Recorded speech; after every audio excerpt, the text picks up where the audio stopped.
Porque é trauma de infância? Deve Será? ser, não sei, nossa. Ou eu tô indo com os amigos errados, né? Tô indo com os amigos só que não sabem cantar. Tem que ir com os amigos que sabem cantar.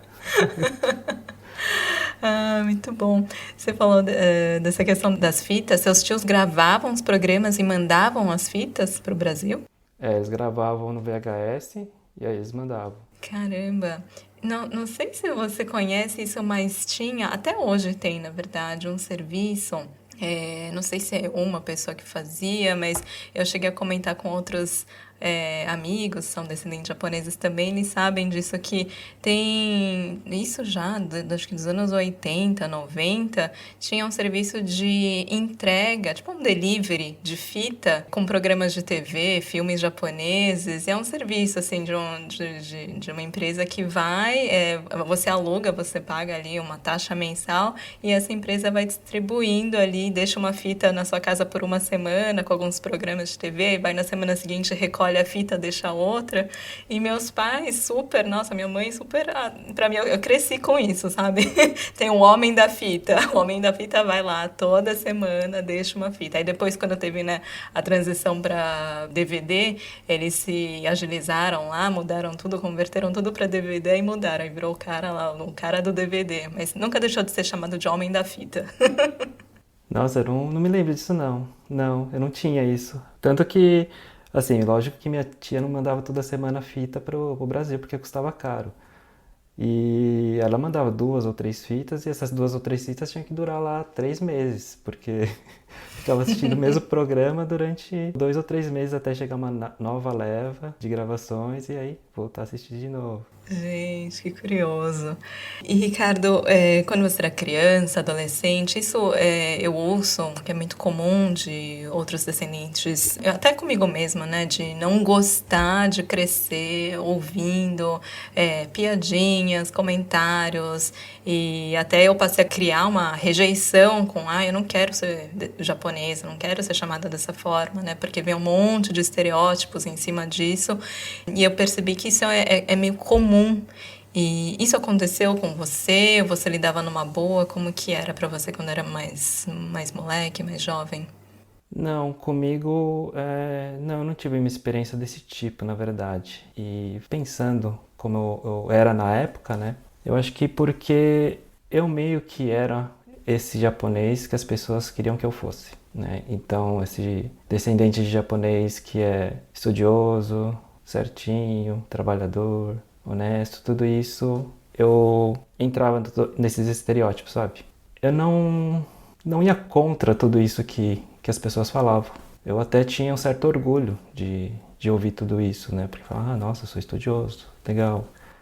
É lógico que depois que a gente cresce, começa a estudar sobre o assunto e ver quanto de preconceito está por trás desses elogios, né? Dessa minoria modelo. É muito perigoso pensar dessa forma, né? Mas quando eu era criança, quando eu era adolescente, eu não tinha essa noção. Então, como eu me encaixava ali nesse estereótipo, eu não tive muito esse confronto nesse período da minha vida.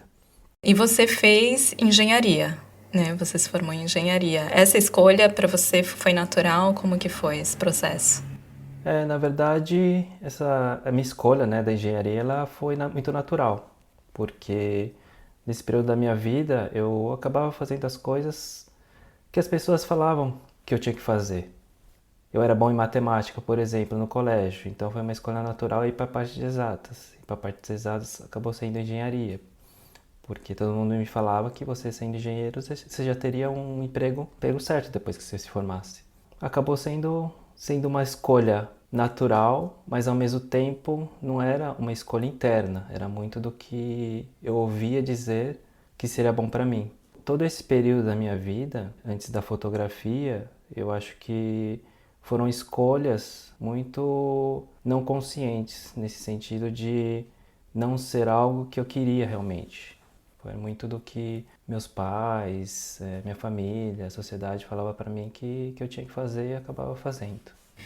Entendi. E como que foi então essa transição para fotografia? Você largou de vez a engenharia? Você chegou a trabalhar? Fez carreira? Como que foi? Eu cheguei a trabalhar, eu fiquei quase 10 anos na engenharia. Eu sempre tive aquela vida onde a sociedade, a minha família, ela queria que eu tivesse. Então, fui lá, estudei no colégio bom, depois eu fiz uma faculdade pública, depois eu trabalhei numa empresa grande. Então, foi todo aquele caminho tradicional, né, entre aspas, de se dar bem na vida. Você estudou em qual colégio, Ricardo? Eu fiz etapa. Eu já ia estar. Etapa ou Bandeirantes. Onde um monte de descendentes tudo. Exato. Eu fiz no Band. Então fui seguindo todos esses passos, né, que são os passos que a gente acha que são os passos certos para se dar bem na vida. Só que aí chegou um momento ali na engenharia onde eu comecei a olhar muitas coisas que eu não concordava, né, nesse mundo da engenharia civil. E chegou um momento também que eu queria continuar estudando, fazer um mestrado, fazer um MBA, fazer uma pós-graduação, mas pensei, poxa, se eu fizer tudo isso, eu vou estar fazendo para a empresa, não vou estar fazendo para mim. Foi aí que eu resolvi fazer fotografia, porque eu gostava de fotografar de uma maneira mais técnica na época, né? Então eu ia para viagem e tal, fui fazer algumas fotos e eu gostaria de entender mais aquele período, mais sobre a técnica da fotografia, saber como mexer na câmera fotográfica, como tirar fotos bonitas, entre aspas, né? Esteticamente que a gente considera bonito. Só que aí, na Pan-Americana, eu encontrei uma fotografia que não era essa fotografia técnica necessariamente, mas uma fotografia que a gente podia se expressar através dela. Foi aí que eu descobri a fotografia como linguagem, não fotografia simplesmente como uma técnica, né? Uma ferramenta. Foi aí que eu comecei a estudar, me interessar cada vez mais sobre a fotografia, sobre esses projetos autorais, sobre como se expressar através dela. Só que nesse ponto da minha vida ainda estava levando a fotografia como hobby e continuei na engenharia civil. Depois teve uma reviravolta, que eu saí da engenharia, né? Fui demitido, que foi uma das melhores coisas que aconteceu na minha vida, porque a gente tem aquela segurança, né, do emprego, tudo, e para sair dessa inércia precisa de muita energia. Então essa demissão para mim foi muito boa nesse período que eu já estava pensando em sair. Depois chegou um momento que eu queria morar fora, e morar fora para me distanciar de tudo que eu conhecia, distanciar da minha família, distanciar dos meus amigos e ir para um lugar onde eu não conhecia ninguém. Acabou sendo Paris, porque eu encontrei uma escola de fotografia em Paris que é inglês. Na época eu não falava francês, né? Pensei, poxa, uma escola de fotografia em Paris, onde a chance de ter muita gente, muito estrangeiro, né, nessa escola seria muito grande. Então eu achei que seria uma boa ideia ir para um lugar onde eu nunca tinha ido na vida. A fotografia acabou me possibilitando, né, morar fora, nesse sentido, de ter o visto. E nesse período ainda estava muito nebuloso para mim se eu iria ser realmente fotógrafo, porque internamente eu ainda não tinha me aceitado como fotógrafo. Eu era um engenheiro que gostava de fotografia. E a partir desse momento que eu estava aqui em Paris, que eu comecei a ter mais consciência do que eu quero na vida, de quem eu sou, que eu comecei a me afirmar como fotógrafo. Então, depois de 2 anos que eu fiquei aqui em Paris, entre 2017 e 2019, quando eu voltei para o Brasil, eu já estava com uma outra cabeça, com uma outra imagem de quem eu era. Isso muda tudo, né? Porque a partir do momento que a gente se enxerga de uma maneira diferente, as outras pessoas vão enxergar a gente de uma maneira diferente. Então, só o fato de eu me assumir como fotógrafo, eu me assumir como um artista e um ex-engenheiro, digamos assim, né? Porque a engenharia nunca vai ser de mim, lógico, mas para mim trabalhar hoje em dia com engenharia não está nos meus planos, né? Então isso mudou muito a maneira que eu me enxerguei como fotógrafo, esse fato de eu ter passado esses 2 anos aqui em Paris.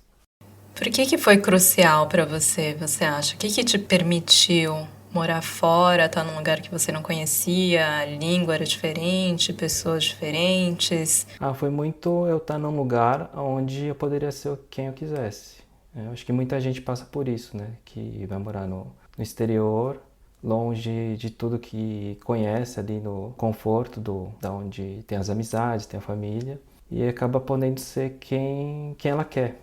Ninguém conhecia o Ricardo de antes, ninguém conhecia o Ricardo que era engenheiro, que fez uma escola boa, que todo esse passado, né, que digamos assim, porque muita gente pergunta para mim, né? Fala, ah, nossa, mas você saiu da engenharia e foi para fotografia, foi uma transição tão radical, né? Mas eu internamente eu não vejo como uma transição radical, porque tem todo um processo que foi se construindo internamente até chegar na fotografia, né? Lógico, se olhar o começo e hoje, vai ser uma transição muito drástica. Mas acho que cada um tem seu processo, cada um tem ali os passos que levam a chegar onde ela está agora. Comigo foi muito isso. Então, estar num lugar onde eu não conhecia ninguém, onde eu poderia ser quem eu quisesse ser, isso acho que foi crucial para mim. E, Ricardo, vamos falar um pouco do seu livro, que tá bombando, você tá ganhando um monte de prêmio, um livro lindo, aliás, obrigada pela cópia. Tive o prazer de poder apreciar o livro ali em mãos quando eu estava no Brasil.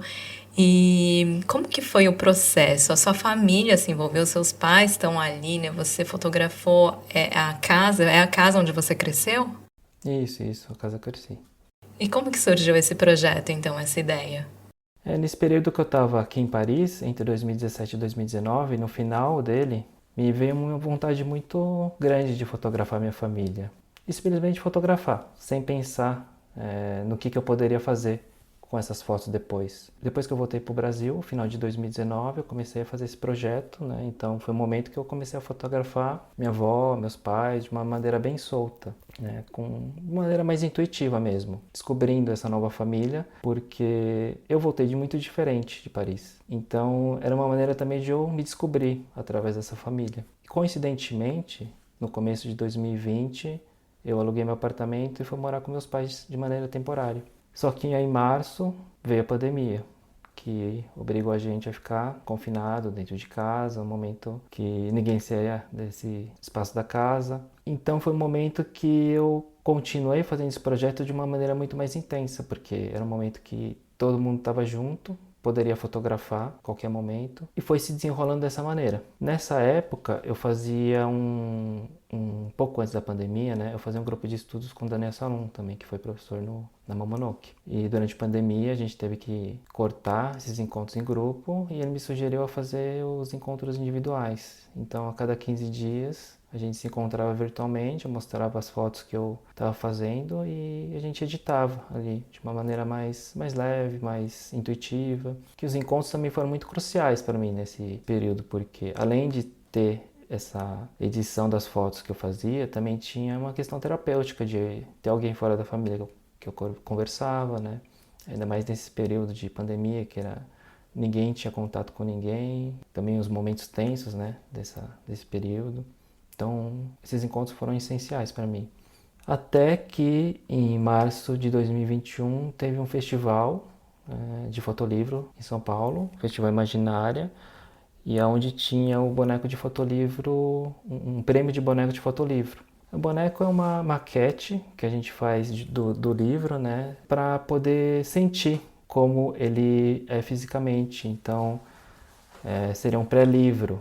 É o momento que eu imprimo as fotos, que eu sequencio as fotos, elas ali de uma maneira física e começo a folhear esse boneco para sentir como é que é a condução desse projeto na forma de livro mesmo. Então o prêmio foi para maquete, para boneco de fotolivro, e o Daniel nesse período falou, tem esse prêmio e seria interessante mandar, né? Muito mais como exercício, não como realmente algo que a gente achava que poderia ganhar o prêmio.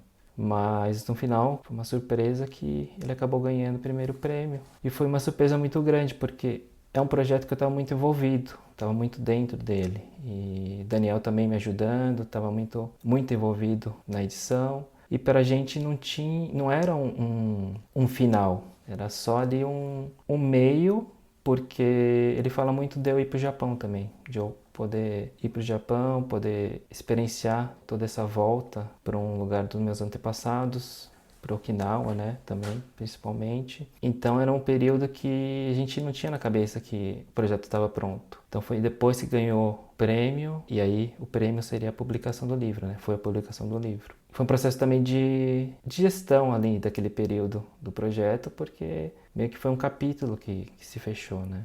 É um projeto que eu continuo fazendo, é uma pesquisa que eu continuo me executando aqui na França. E foi assim que surgiu a materialidade do livro. O que significa o TAC? Por que você escolheu esse nome?